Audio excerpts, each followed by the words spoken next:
Avvaliga men ham o'zimni shunaqa deb ishontirdim.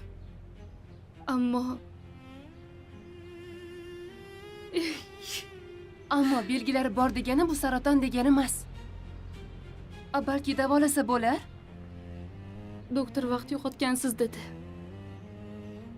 Uzog'i bilan 1 yillik umrim qolibdi. Dilnoz.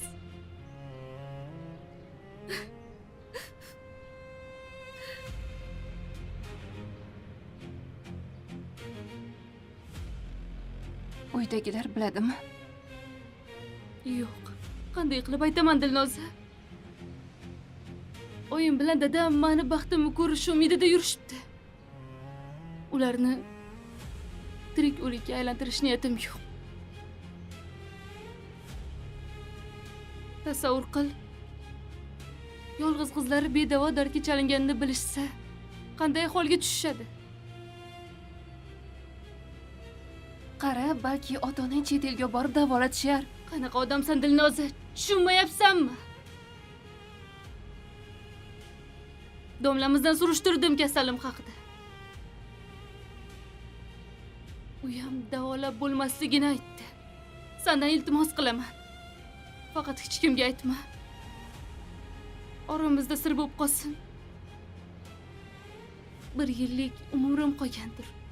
Men bilmayman.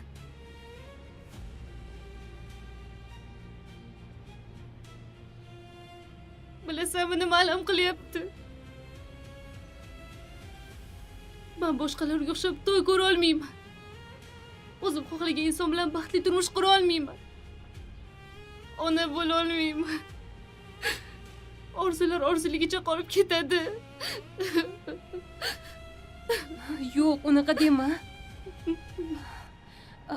Hammasi yaxshi bo'ladi, hali aniq emas-ku bu kasallik. Jamshid. Qanaqa Jamshid? Kursdoshimiz.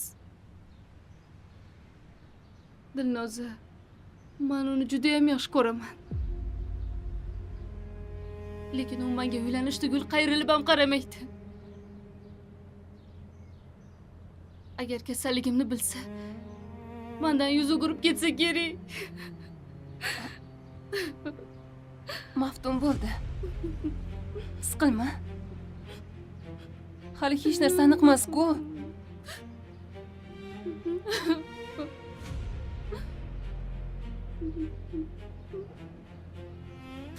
Men yoningdaman. Sen bu kasallikni albatta yengasan.